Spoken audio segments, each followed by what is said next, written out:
कभी कभी बच्चों की सोच बड़ों की सोच से भी ज्यादा गहरी निकलती है।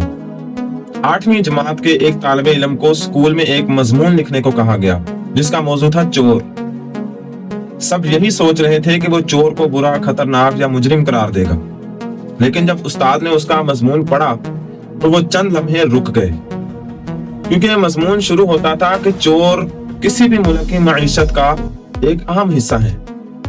वो ना चाहते हुए भी हजारों लोगों को रोजगार देते हैं। उस्ताद ने पलटकर दोबारा पढ़ा। बच्चे ने आगे लिखा था, सेफ, ताले, ग्रिल, लॉकर, अलमारियां सब चोरी से बचने के लिए ही तो बनते हैं।